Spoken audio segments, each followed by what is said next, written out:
Herzlich willkommen zum heutigen Panorama aus dem Wankdorfstadion. Wir haben heute folgende Themen für euch parat. Der 7. Meistertitel von Futsal Minerva, die Stimmen zur klaren Annahme vom Stromgesetz und Schülerinnen und Schüler, die eine Meile rennen. Dieses Jahr ist zum ersten Mal in der höchsten Schweizer Futsalliga zum Berner Derby in der Finalserie gekommen. Am Samstag hat sich dabei Minerva zum zweiten Mal gegen Mobulo durchgesetzt und so der 7. Meistertitel perfekt gemacht. Meine Kollegin Dennis Jakob hat Stimmen und Stimmung vom Spiel eingefangen. Im Moment ich bin sehr zufrieden. Ja, ich glaube, extrem erleichtert hier. Auch ein schönes Gefühl, aber natürlich, wenn man Favorit ist, muss man halt dem Druck widerstehen. Und das ist natürlich verbunden mit der Erleichterung. Aber ich bin auch mega stolz auf die Mannschaft. Immer sprechen, dass die Mannschaft von Minerva ist fertig. Und am Schluss wir gewinnen einmal mehr. Mit sehr viel Gespräch auch individuell und halt Ansprachen vom Trainer. Aber ich denke, sehr viele Spieler, die halt Erfahrung haben von früher, die wissen, wie mit dem umgehen. Das war jetzt nicht eine Hexerei von Pedro oder von mir oder von jemandem. Genau. Wir sind ein bisschen spezial, das ist mein Gefühl im Moment.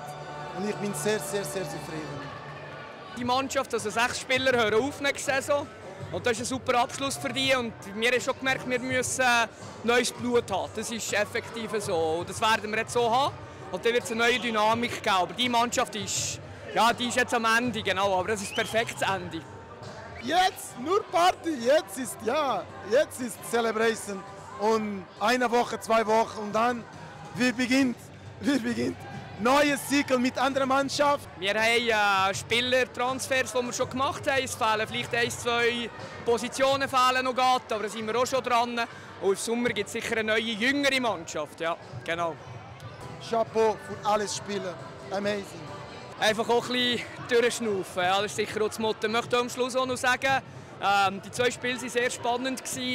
Das hat mit einem ganz guten Gegner zu tun, der sicher alles daran gesetzt hat, uns ein Bein zu stellen. Die Matches waren knapp. Sicher der erste Match deutlich knapper als heute.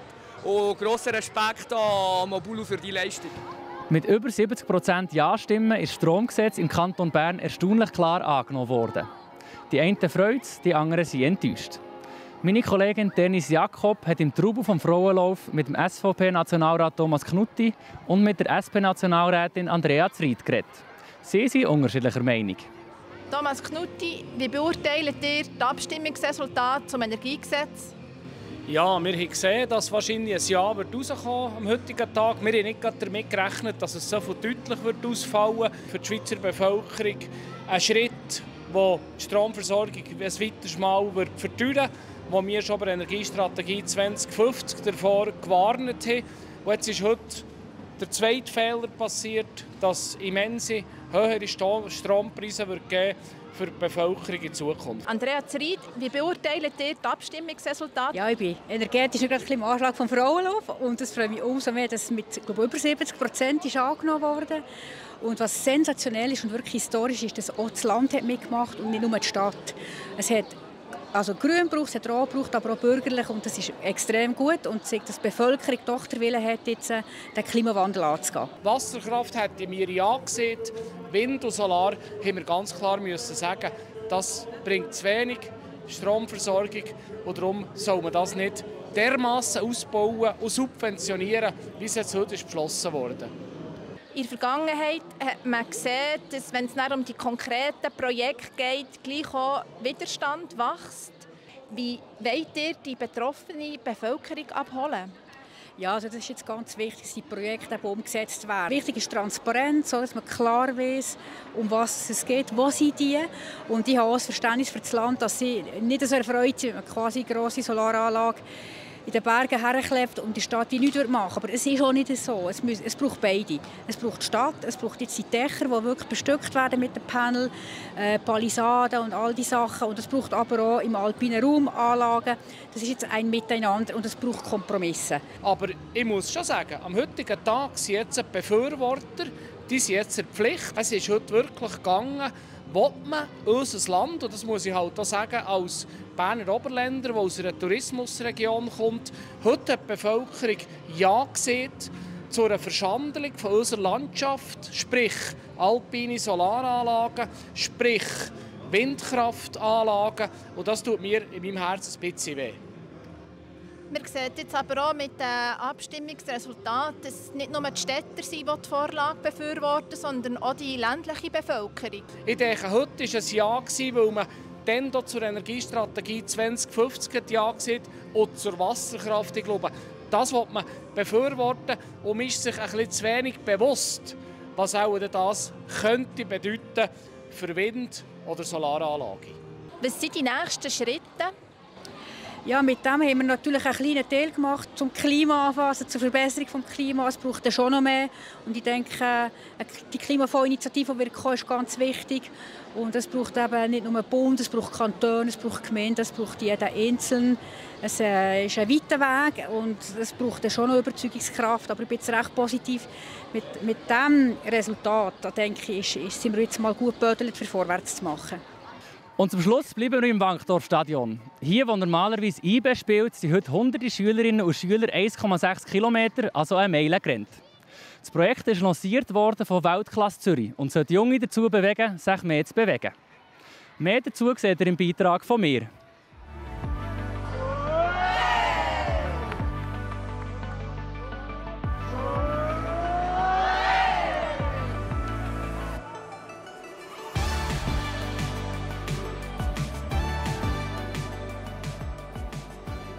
Es war noch cool eigentlich. Noch Spass gemacht auch. Ich bewege mich eigentlich sonst schon viel. Ja, eher so ein bisschen Wettrennen und so. Und so Pony-Wettbewerb und so, wo ich halt daheim viele Pony auf einem Bauernhof bin.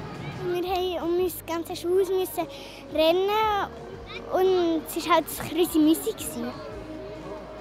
Ja, es war eigentlich ganz gut. Es war einfach so, es war heiß.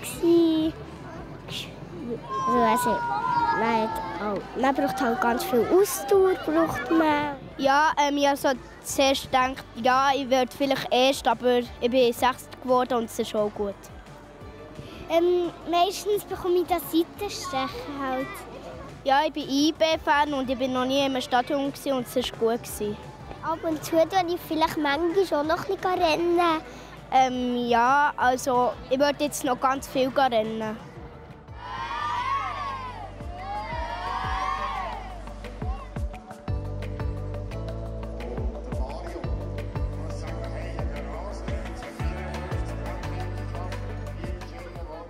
Es ist doch heute eine Gefahr, dass sich Kinder eben anderen Sachen widmen oder Elektronik. Ich tue das nicht kritisieren, aber ich rede auch ein bisschen von meiner Jugendzeit, das, was meine Eltern mir ermöglicht haben.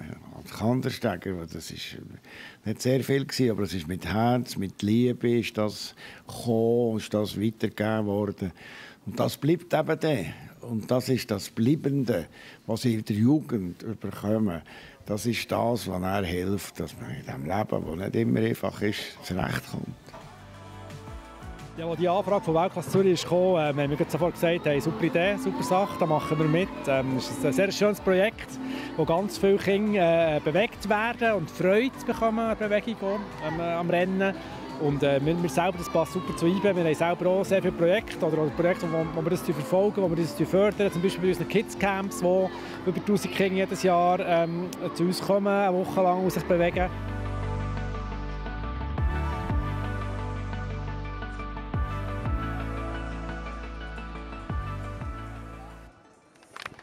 Das war es schon wieder mit dem heutigen Panorama aus Bern. Die ausführlichen Artikel zu allen Themen findet ihr bei uns auf der Website oder auch in der App.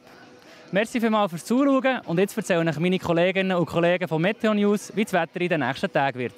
Tschüss zusammen. Das Wetter wird euch präsentiert von Made in Bern.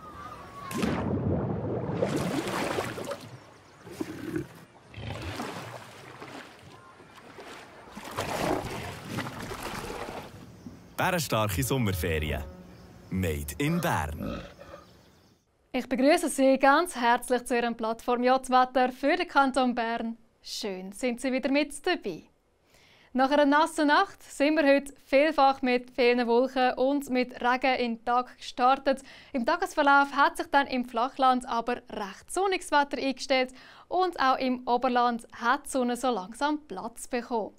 Allzu weit weglegen sollte man den Regenschirm aber nicht. In der Nacht auf morgen erreicht uns ausgehend von einem Tief über Norddeutschland nämlich eine schwache Kaltfront, bevor dann am Mittwoch trockenere Luft einsickert.